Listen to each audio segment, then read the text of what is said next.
So welcome everybody. Thank you for joining and signing up to participate in the Lifestyle Medicine Wellness Education Workshop. Before we begin, I would like to do just a quick activity just to kind of get things loosened up and shake things out. So what we're going to do is we're going to go around the room and say our name and shout out a word or a gesture or even a noise that describes how you're feeling right now. It can be as silly or as serious as you want to make it, but let's keep it quick and get around the room quickly. So I'll go ahead and start, and then we'll start with you over here and then just go around, okay? So my name is Nancy and I'm feeling really hungry. All right, go. So this activity I anticipate to last about 2 minutes if all 25 anticipated participants do end up coming. All right, that's great, everybody. Thank you so much for participating with that. That was a lot of fun. So hello, my name, like I said, is Nancy. I am a student at Metropolitan State University of Denver in their lifestyle medicine program. This wellness education workshop is part of a class project for community health education and lifestyle medicine. So I just want to let you know that the information in this workshop is for informational purposes only, and it was created as part of that class project. I am not a medical professional. I'm not a doctor. I do not treat nor diagnose any medical conditions. I am a student. So neither I, the faculty, or the university can guarantee the accuracy or reliability of the content of this workshop, nor should it be a substitute for professional medical advice, diagnosis, or treatment. So if you have any questions about a possible medical condition or symptoms that you might be experiencing, please follow up with the medical staff here at the facility or with your personal physician when you are released.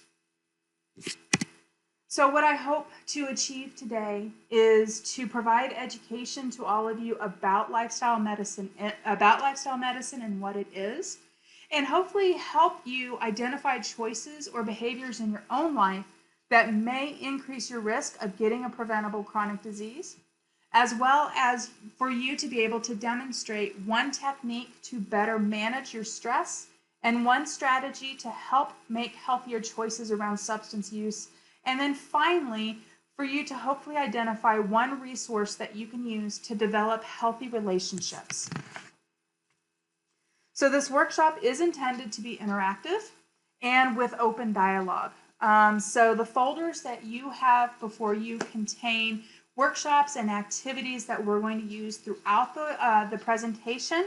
And I'll be asking you some questions throughout. So I really want your thoughts and opinions, and I want to hear what you think. So don't be shy. There's also some educational handouts within the folders as well. You are welcome to keep the folders and all of the educational handouts and the activities if the jail staff will allow you to keep those.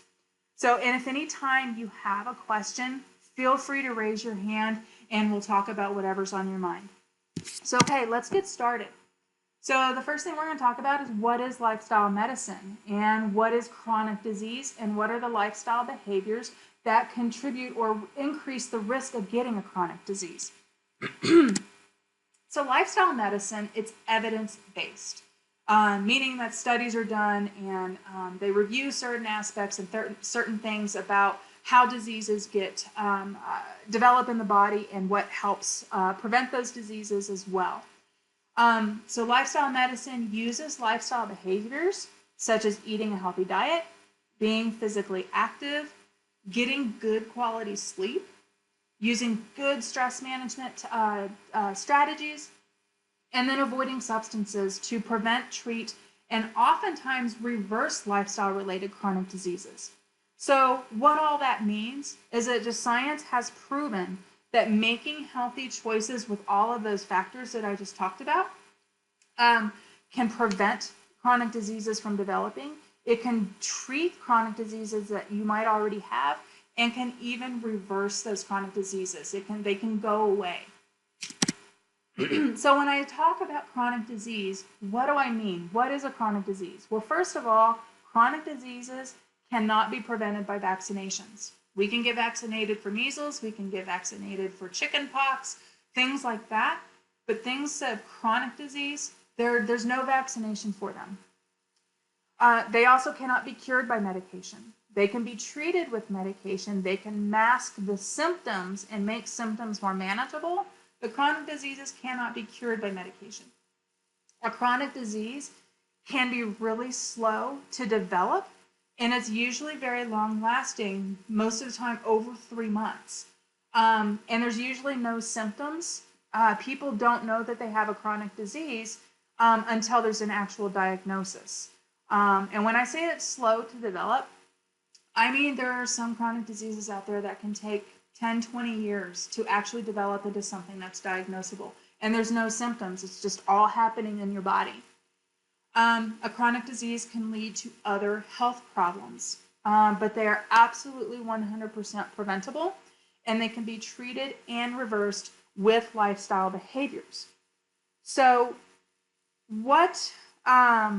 think about diseases that can develop over the course of years by eating a diet full of fat and sugar, like fast food, processed foods, or smoking cigarettes and not getting enough physical activity, and maybe some things that you wouldn't even think about. These are the diseases that are preventable and reversible by making healthy lifestyle choices. So after hearing that, does anybody have a guess as to what kind of diseases or conditions that I might be talking about? Right, we're talking about things like stroke, heart disease, high blood pressure, diabetes, osteoporosis, and even cancer. Now there's others that are out there, but these are the most common. The common lifestyle behaviors that increase the risk of getting these diseases include physical inactivity, poor nutrition, obesity, chronic stress, poor sleep, substance use, and a big one is social isolation and loneliness. So what I would like for us to do now is, can you all pull out this first worksheet out of your folders that says My Lifestyle Behaviors. What I would like for you to do is think about what we just talked about.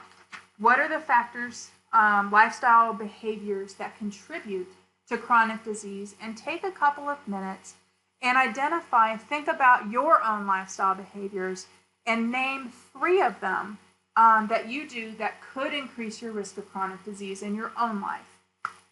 Okay, that makes sense? Okay.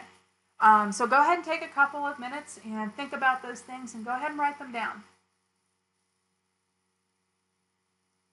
Your responses won't be shared with anybody unless you feel comfortable doing so. So this is just an individual activity. At this point, I'm going to give the participants 2 minutes to complete that, and then I will pull attention back up to the front and give them an opportunity to talk about that. All right, thanks everybody.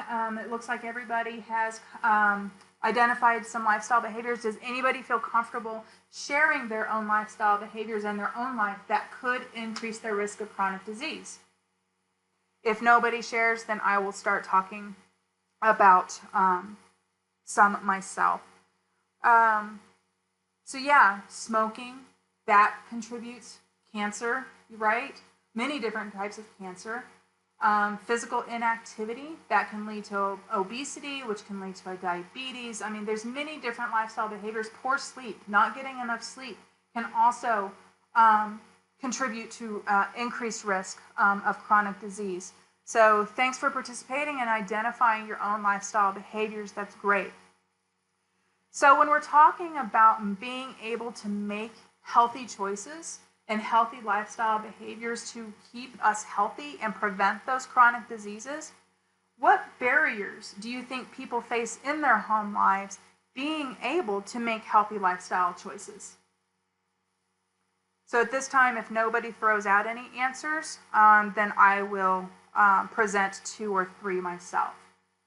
So how about having access to being able to make healthy lifestyle choices?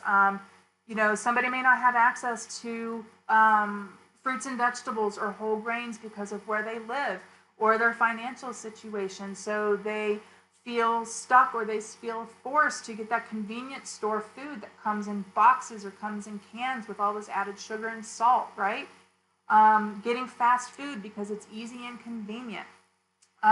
Physical limitations is another barrier. Somebody may have some mobility issues or have some other type of health issues that prevent them from being physically active or getting out as much to make those healthy lifestyle choices. And then a big one is knowledge and education. A lot of people just don't know because lifestyle medicine is such a new field. You know, the popularity is gaining, but the word isn't getting out to yet to bigger communities and populations. So that's a big one. The more knowledge and the more education that you receive around lifestyle medicine, the more likely people are to start making healthier choices. So thank you all for your participation and your thoughtful comments and questions on that. Now, although all of the factors of lifestyle medicine that we talked about, physical activity, nutrition, and all of those others, are as equally important for your health, we're only going to focus on 3 today, and that's stress management and coping mechanisms, substance use, and healthy relationships. So let's talk about first stress and substance use, okay? Remember at the beginning of the workshop, I asked you to identify how you were feeling at the moment. I was feeling hungry 15 minutes ago, and now I'm feeling relaxed. I'm feeling good. Is anyone else feeling any different than they were 15 minutes ago? Yeah. So that's the thing, is as we go through our day, we will feel many different emotions and face all kinds of challenges throughout the day. We can feel more than one thing at the same time. Knowing how we feel and being able to identify that feeling or emotion can really help determine what we can do to either enhance that feeling or what we need to do to change that feeling. Now, stress is likely something that everybody feels every single day, but it's what we do with that stress that determines what happens with our health. So what are some examples that you all can think of that cause stress every single day? Just throw out some answers. Yeah, finances, job situation, relationships, your own health issues. Sleep deprivation is a big one. You know, family, and even an upcoming court appearance. All of those things can cause stress. So let's go over some terms regarding stress. A definition of stress is the experience of a perceived threat, real or imagined, to one's mental, physical, or spiritual well-being, resulting from a series of physiological responses and adaptations. Now, if I break down that big technical term into something that's easy to remember, it just means something has happened, and it may not even have had to happen yet. When I say imagined, I don't mean made up in your head. I just mean it hasn't happened yet. It can either be a perceived stress, something has happened, or something that someone has said to you that you perceive to be stressful, or something that you are expecting to be stressful in the future, like an upcoming court appearance. Something that happens or might happen, and then it changes somebody's mental, physical, and spiritual being. So you are in balance, something happens to throw you out of balance, okay? Then the next one is homeostasis. And that is a state in which all sorts of physiological measures are being kept at an optimal level. All that means is all these systems are working together in your body to keep you in balance. So for example, if you're cold, you start to shiver to create heat. If you're hot, your body sweats to reduce your internal body temperature. Okay? Same thing with stress. When you encounter a stressor, your body works to keep you in balance. Now, what is a stressor? That's anything in the outside world that knocks you out of balance. We kind of already talked about that. And then the stress response, that's what your body does to get yourself back in balance. So our bodies are continually striving to be in balance, to be in a homeostatic state. But when we encounter these stressors, our body has a stress response. And our body determines if the stressor is a real threat or not. And then it makes a decision about how to handle that stressor. So have all of you or any of you heard the term fight or flight? Yeah, it's pretty common, right? That is the stress response. So something happens in your outside world that throws you out of balance. Your body is determining whether or not that stressor is an actual threat. And then it is going to make the determination, the stress response on what to do. It's going to fight. It's going to fight that stressor. It's going to run away from that stressor. And then there's a third one called freeze. There's many times people just don't know what to do when encountered with a stressor. Like a real good one for me is if I'm asked a question in class and I don't know the answer or I just get put on the spot, I freeze. I don't know what to do. So those are the three stress responses: fight, flight, or freeze. So why is the stress response a big deal, and why is stress so harmful or can be so harmful to our health? Well, during a stress response, many different chemicals are created in our body, right? So too many of these chemicals for an extended period of time can cause major problems. And that's when we start talking about chronic stress. Things that we are worrying about all the time, every single day, can't get it out of our heads, and we're just in a state of whether it's fight, flight, or freeze. Our bodies just keep making and producing these chemicals, but these chemicals, as they build up and they stay elevated in your system, it can start shutting down your immune system. And then we start getting sick. And we run the risk of developing those preventable chronic diseases that we talked about earlier. So this is why it's so bad. Chronic stress has been linked to all leading causes of death, including heart disease, cancer, lung ailments like COPD, asthma, emphysema, accidents, cirrhosis, and suicide. 80% of all doctor visits to primary care physicians are stress related.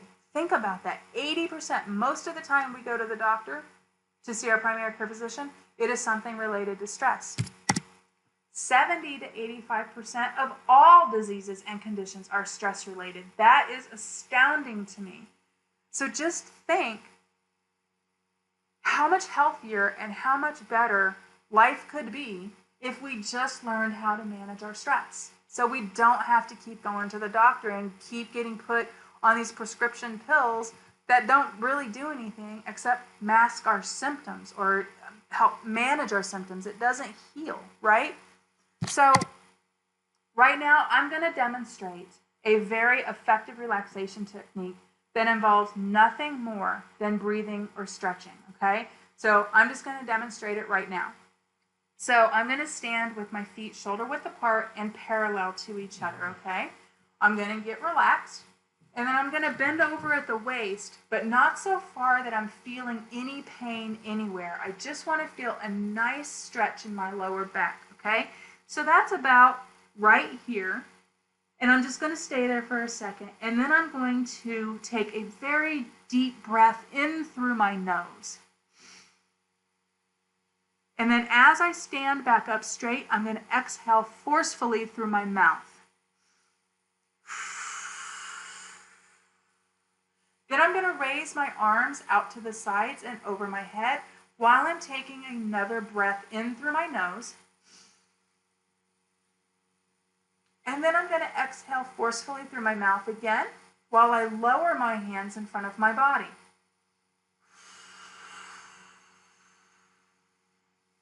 And I'm going to do it again.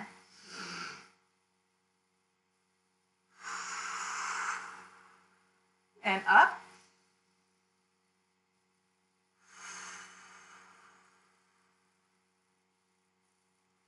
So at this time, I would like to ask all of you to do this with me. So I would like all of you to stand up and spread out a little bit. So when you're raising your arms, you're not slapping each other in the face or hitting each other in the shoulders.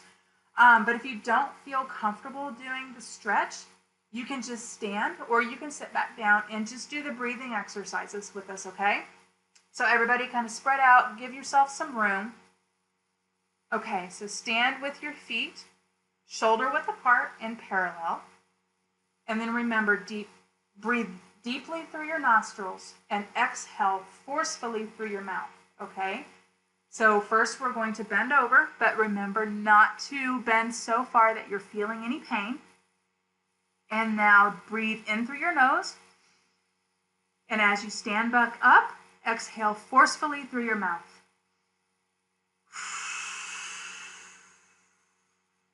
In through your nose as you raise your arms. And out through your mouth. And again.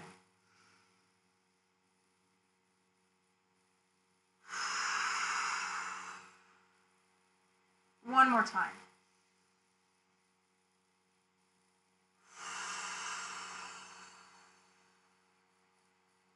Great. Thank you, everybody. That was awesome. You all did a really great job. Now, you can go ahead and have a seat if you like. Now, think back to how you felt at the beginning of the workshop or even right before we did that exercise.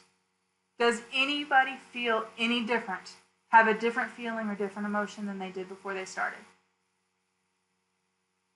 I can tell you, when I came in, I first felt hungry. And then after I demonstrated the exercise to you, I felt more relaxed.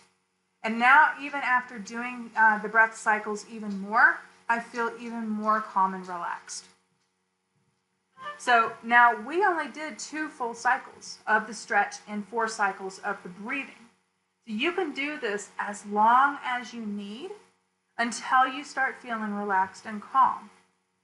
You can also just do the breathing. You don't have to do the stretching, but the stretching really helps release the tension that that can be held in your legs and in your hips, in your back, your shoulders, and your neck. So it's really beneficial to do them together, but you don't have to. I mean, you might be in a position where you can't. So breathing, just the breathing alone, can really, really help. But just remember, deep inhale through the nose, forceful exhale through the mouth, okay? Now, when we talk about stress, that is a huge contributing factor with substance abuse. And substance abuse can lead to more stress, right? I mean, it's a vicious cycle. So let's meet Amy. So can you all pull out these sheets from your folders that look like this? So what I'm going to have you do is I'm going to read Amy's story, and then you can follow along with your sheets.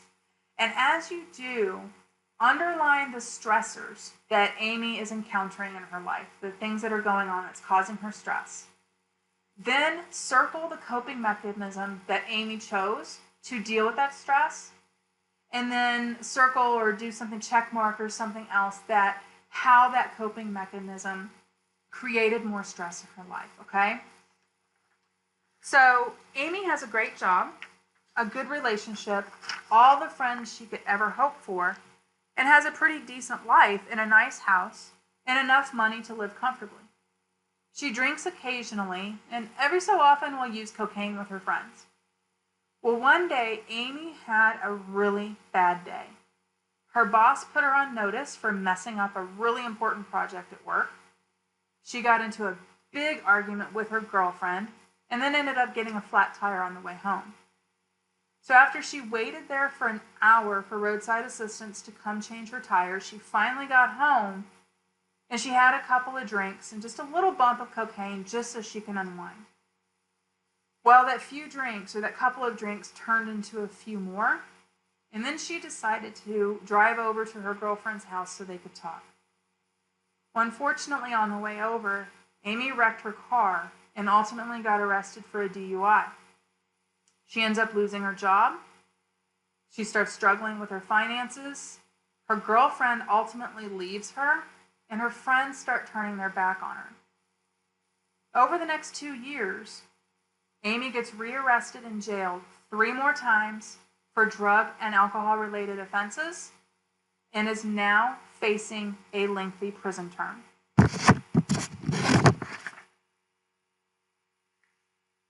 So let's talk about Amy's story. Do you see how stress can lead to substance abuse as a coping mechanism, but how substance abuse can then, or use can lead to increased stress? So what did you see or feel while hearing about Amy's story?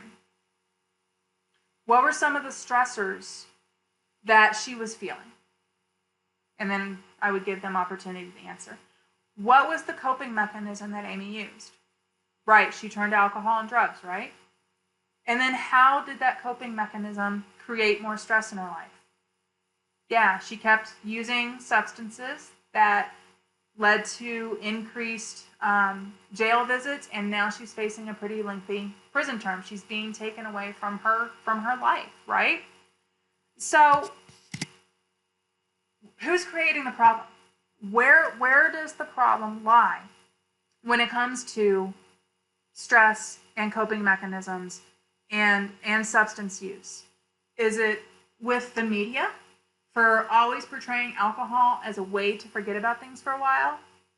Was it with her job for not giving Amy a chance to get some help and make some changes? Or is it with law enforcement and the judicial system as a whole for jailing people for nonviolent drug and alcohol offenses? What do you all think? Let's take a few minutes and talk about this. I want to hear your opinions. Hopefully we'll get some responses and be able to talk about it. If not, then I'm just going to go ahead and go on. So then what are some ways that Amy could have reduced her stress other than turning to substances? You know, that breathing exercise that we just did is one of the best ways to reduce and manage stress.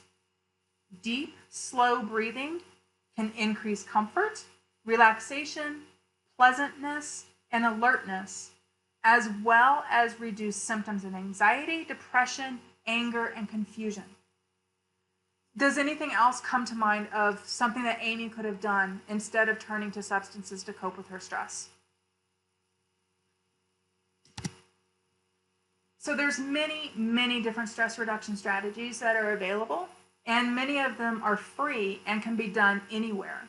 So in your folders, I have, you have this resource, or you have this pamphlet that talks about stress reduction strategies as well as coping, different coping mechanisms, healthy coping mechanisms, that will give actual descriptions of these stress reduction strategies. So if you wanted to learn more about them and how you can incorporate them into your own life, you can research that a little bit further. But meditation and mindfulness, that's probably the easiest one that you can do anywhere at any time. Massage therapy, who doesn't want to go get a massage to ease out that tension, right? Progressive muscle relaxation, that is a great one to use if you're having trouble sleeping. All that is you're going through each muscle group of your body and you're tensing up and then just relaxing it. And that has been shown to be very, very helpful and beneficial for not only reducing your stress, but improving your sleep. And then getting out in nature, taking a walk, enjoying the breeze, you know, feeling all of what's out there, and enjoying the beauty. And of course, increasing your physical activity is a great way to relieve stress. And then to talk about some of the coping strategies, different coping strategies that are available for you. Behavior modification, that's a good one. That's just, you know, how you would normally, identifying your triggers and how you normally respond to stressors and working to change how you respond to those. I mean, it takes a while and it takes a lot of work, but it's very effective.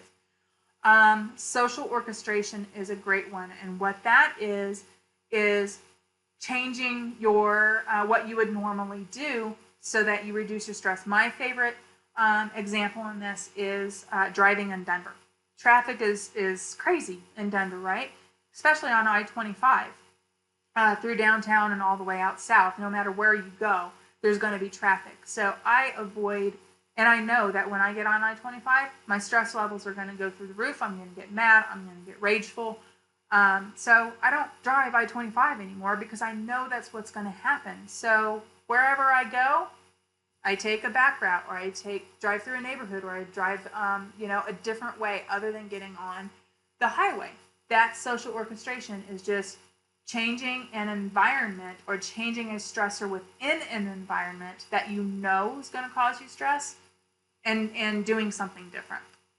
And then friends and family, a strong social support, that is vital. That is a huge healthy coping strategy, is just being able to open up and talk to people, healthy quality relationships and healthy quality peers.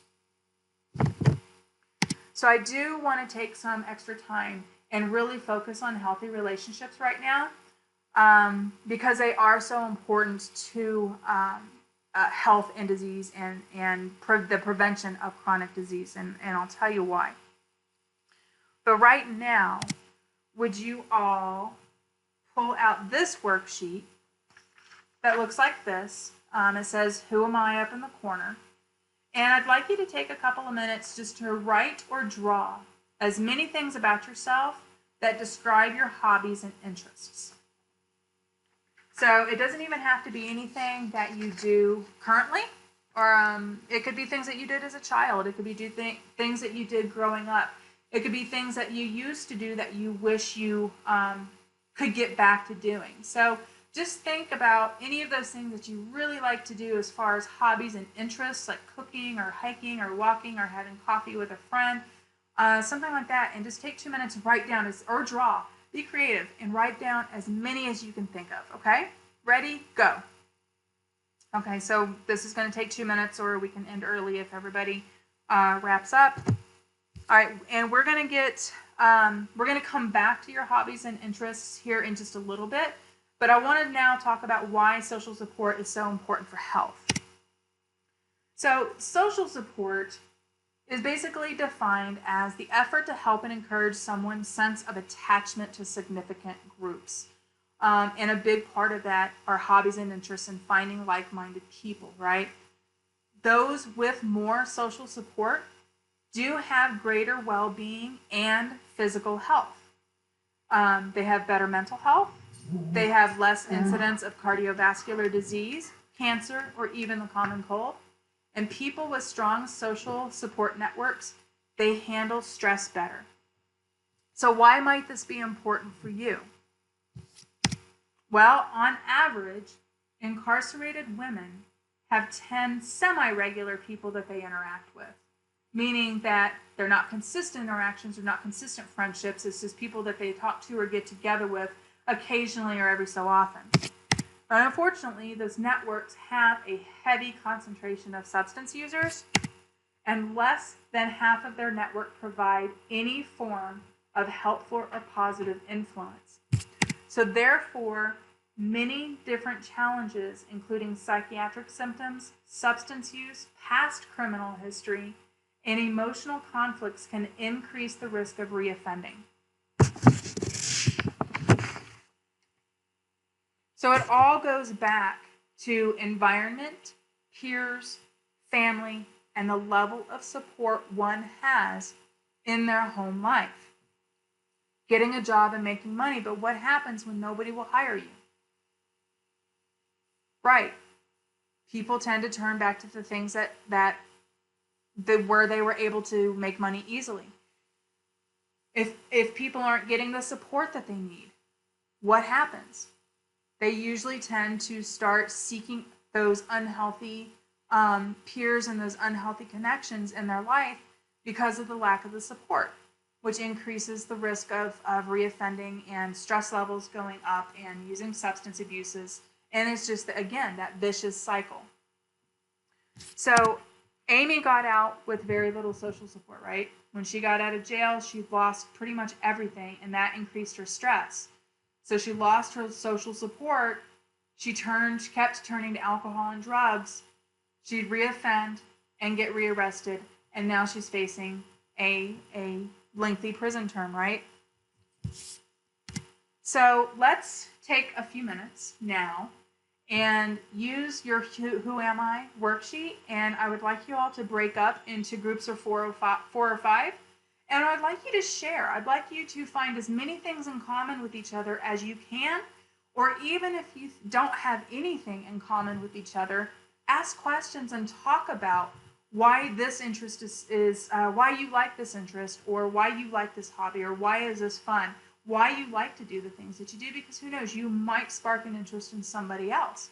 I mean, it's always great to find people that are like-minded with your same interests and hobbies, but it's also good to get out of your comfort zone and learn something new. So break up into groups of 4 or 5, and then use your Who Am I worksheet and find as many things in common as possible or new interests. All right, go.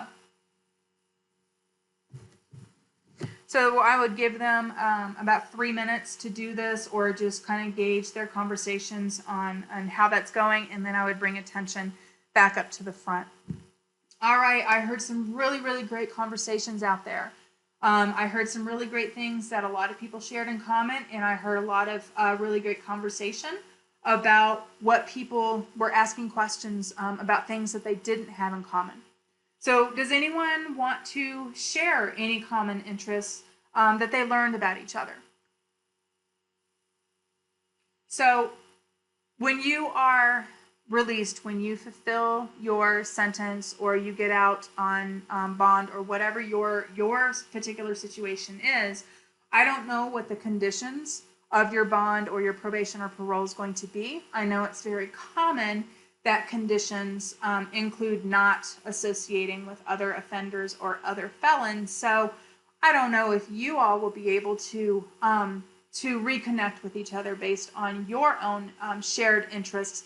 But the point of this exercise was to show you that there are people everywhere who share your common interests and hobbies that you can start conversations with and maybe find a new interest if you just know where to look. So in your folder, you have a resource sheet that is the same as what's on here, and we'll talk about these.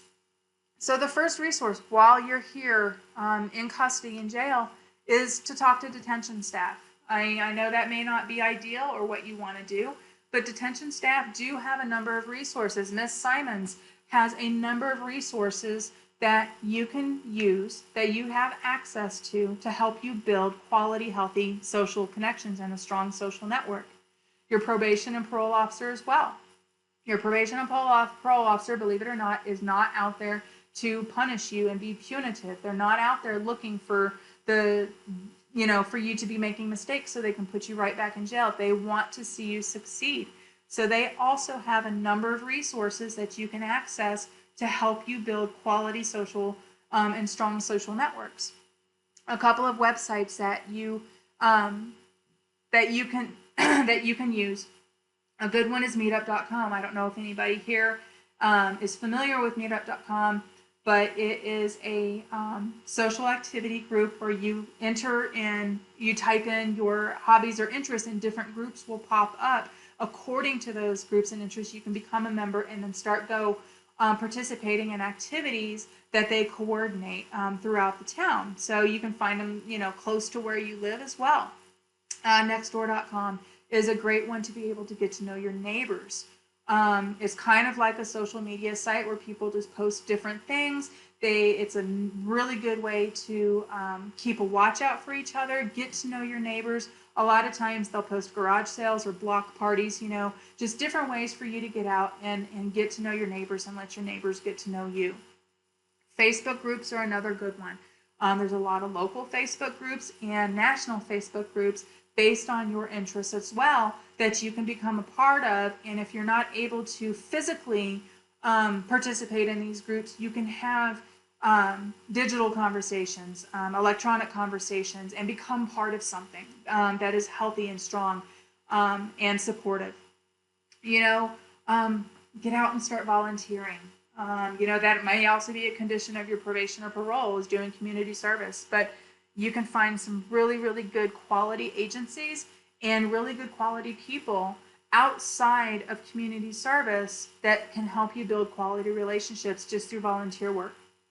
Church, if you're faith-based or even if you're not faith-based, church is a really good place to get out and meet people, find quality relationships, build quality relationships, get out and be social with some people. Google your interests. Just use Google. Google your interests and see what pops up.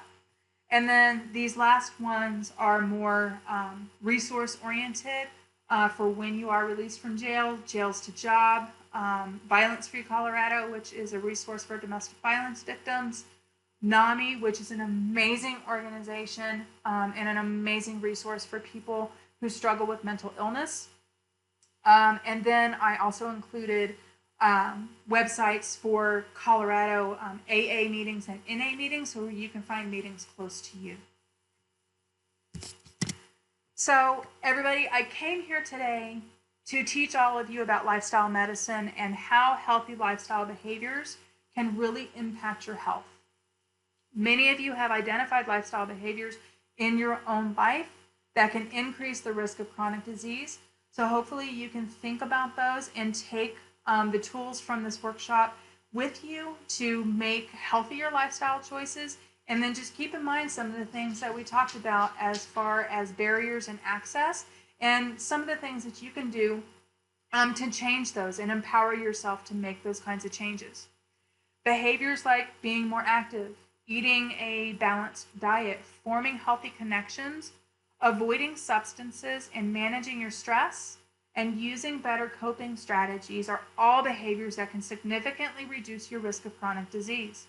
But even more so, one of the biggest impacts healthy behaviors can have is on your stress levels. And as we talked about, because that is so important, because stress can lead to using substances as a coping mechanism because that's what's familiar, right? To cope. So learning how to better manage your stress and using healthy coping strategy gives you the best chance for making better lifestyle choices, reducing your risk of chronic disease, reducing your risk of using substances, which then thereby reduces your risk of reoffending and getting arrested again. So I want to thank and applaud all of you for your participation and your thoughtful comments and questions, because all of you demonstrated healthy ways to reduce and manage your stress, as well as using healthier coping strategies. So all of the strategies that we talked about today and that we demonstrated today can be put in place right here while you're still in custody. You don't have to wait until you're released and go back home. You get an hour a day for exercise, right? Take advantage of that. Use the recommendations are 30 minutes a day of moderate exercise. So take advantage of it. And I guarantee that you will see a difference. Practice that breathing technique. Every time you feel stressed, practice that breathing technique and throw in that stretching if you feel comfortable doing so. And then hopefully you will be able to get into habits of making healthier lifestyle behaviors, implementing those strategies that we talked about when you do go back home. So thank you so much for having me. And at this time, we'll take a few minutes for any questions that you might have. And then just one last thing that I will ask you to do. In your folder, there is an evaluation.